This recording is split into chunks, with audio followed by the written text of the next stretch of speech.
Now, this L461 model Range Rover is the third generation of the Range Rover Sport.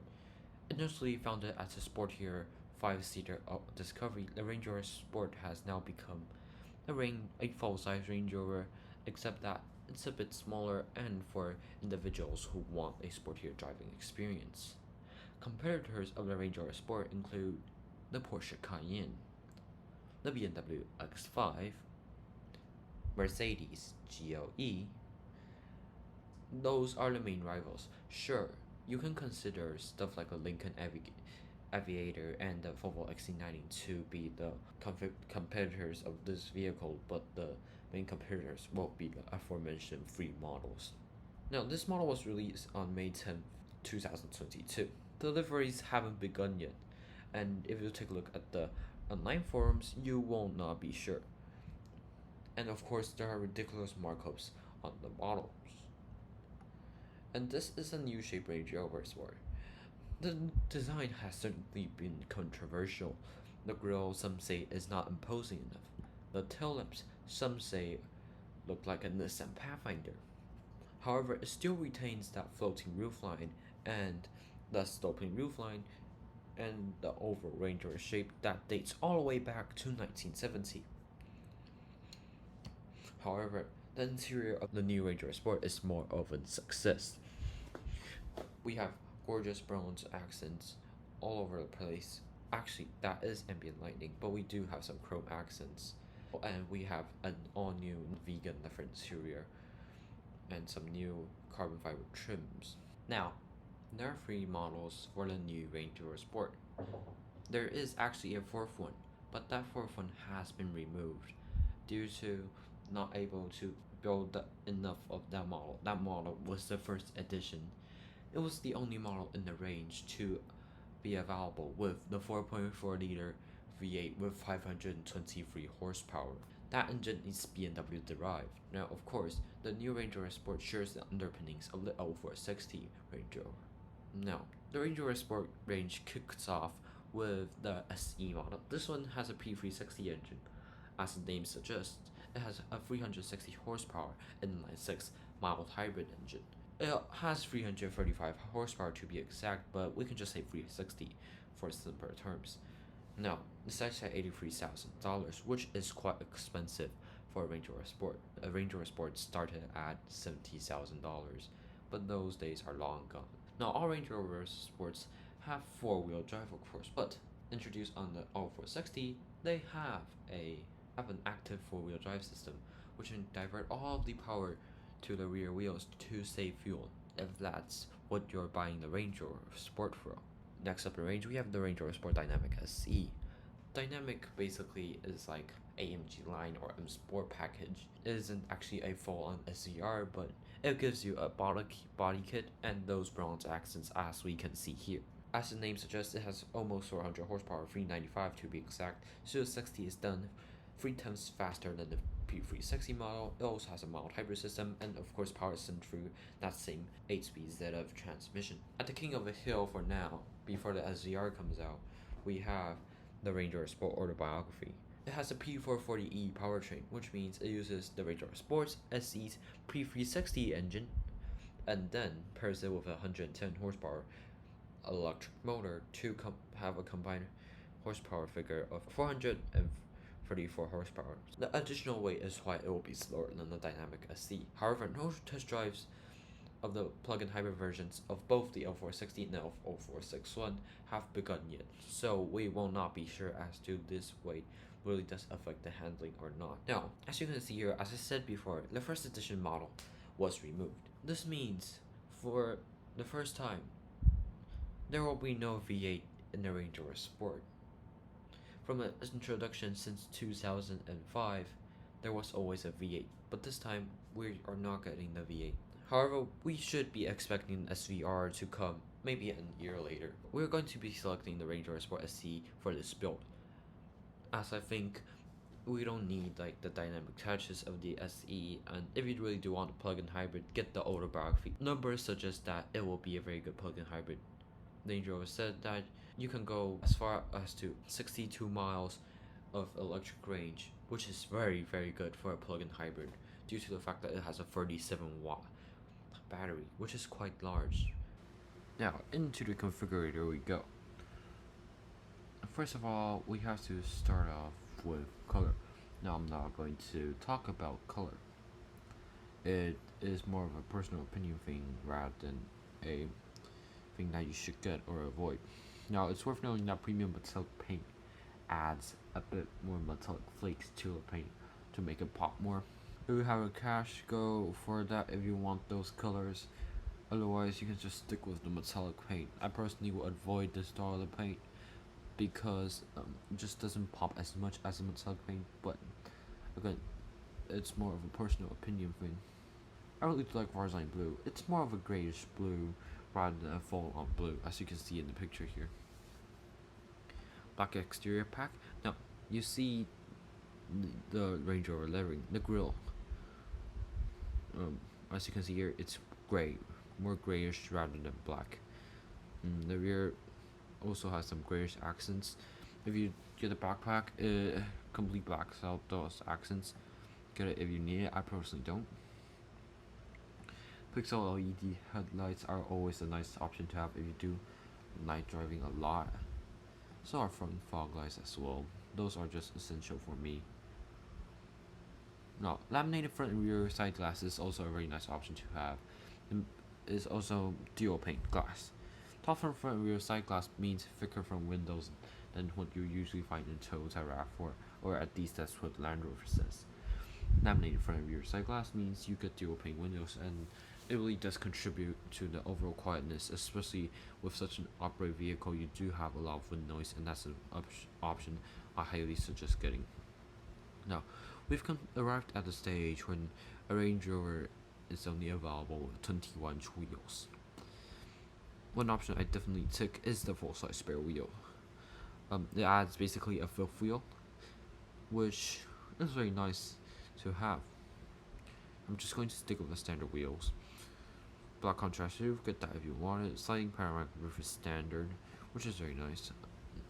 Towing, you want to get the advanced tow assist, as the Range Rover should be able to tow more. I remember more than 7,500 pounds. That's the number I remember. Now, interior. For 2023, you get the Ultra Fabrics interior. Now, the Ultra Fabrics interior is basically a vegan leather interior. It's a very nice interior, but it does cost extra on the SE trim. If you do go for the autobiography trim, it's a no-cost option, which is very nice. You can get in blue or light cloud. I go for a light cloud, but you have to do the full non-leather upgrade, which means the non-leather upgrade material on the door tops, dashboard, upper dashboard, dual tone steering wheel, etc., etc. That's and it's a bit costly, so I'll just be going with the winter leather interior.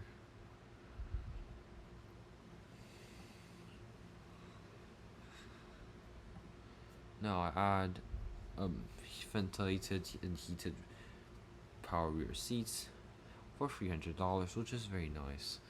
Ventilated seats are always a nice option to have, especially if you live in the sun belt. Actually, big spoke full leather upgrade. Get this if you want to. Now, this is quite an expensive option, so if you do justify that $2,000 cost, and it's about the details. So if you want it, get it. Now, trims, you probably already know what are the trims. It's basically down to your personal opinion. I'm just going to be sticking with the standard trim. Duotone headlining is a new option. Was introduced on the 460, which means you get black pillars, but you'll get a light headlining. This brings the floating effect roofline from the outside to the inside. Now, this doesn't really work, and doesn't really make it look floating. If you like it, get it. If you don't.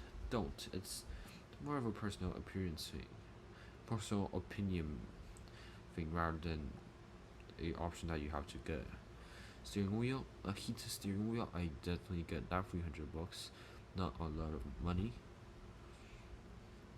Also get the Meridian 3D surround sound system. Um, you get more watts and more speakers, 3D surround, etc., which are all very nice options to have. As you can see here in this picture, this does illustrate the fact that the Range Rover Sport is a sportier counterpart rather than the L460 model.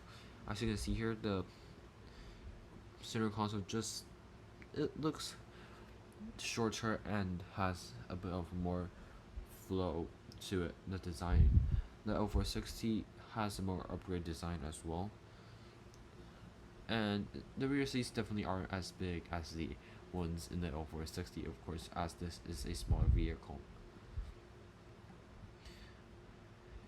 Everything, including the steering wheel, has been given a sportier design. One of the part of the design that I'm not a big fan of is this part. I just think it looks too cluttered, but again, that's just my personal opinion. Otherwise, I think the rest of the interior looks great. Now, packages. This is where you will be spending a lot of money. As you can see, we're already at 90 grand. But cold climate pack is a nice option to have. So our hot climate pack. Twin blade sun visors basically means that when you fold one sun visor down, you move it to the side, and then you have another sun visor, which is very nice if you live in somewhere near the sun belt. Front center console refrigerator compartment, that's nice if you are doing a road trip, but if you don't do road trips, and even if you do, you probably don't need this, as you'll probably just bring your own fridge. Horizontal climate control is nice to have. Carbon Air Purification Pro is basically a package that measures says the air quality index from the outside, and also connects to a network to find out what's the air quality index on the outside of your car, and it also measures the air quality index on the inside of your car. This is a very nice option to have if you live in crowded cities with especially poor air quality. Convenience package for $595 is very nice to have. Power adjuster tailgate, which means you have kick to open, manual rear side windows, sun blinds.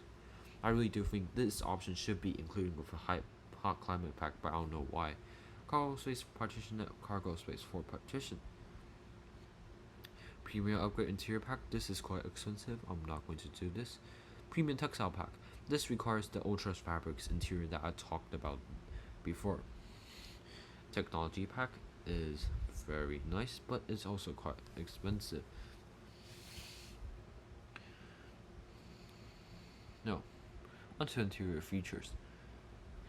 Metal cargo space scuff plate. This isn't.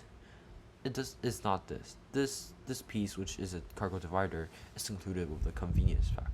It's this piece. This protects your cargo. I've had one of these in my friend. One of my friends has had this in his car.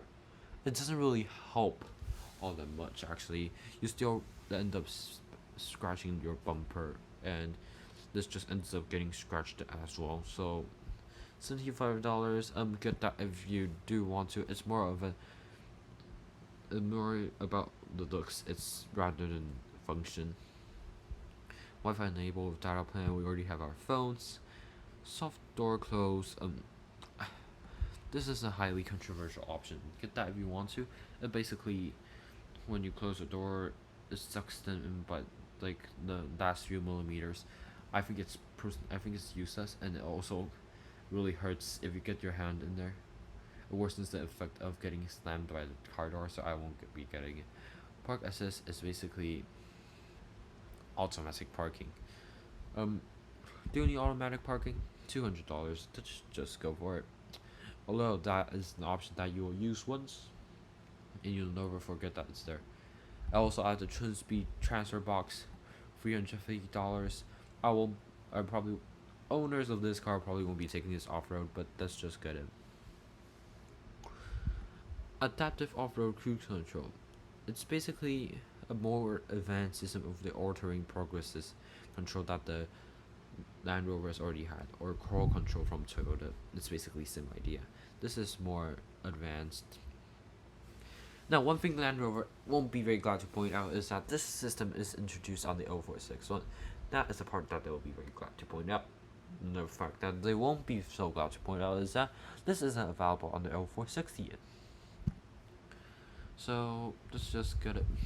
No, this car is lightly optioned. Even so, it already costs 94 grand, almost at least. Now, this car, well, even though it's a base model, it's quite well equipped, to be honest. And as I said before, it's slightly optioned.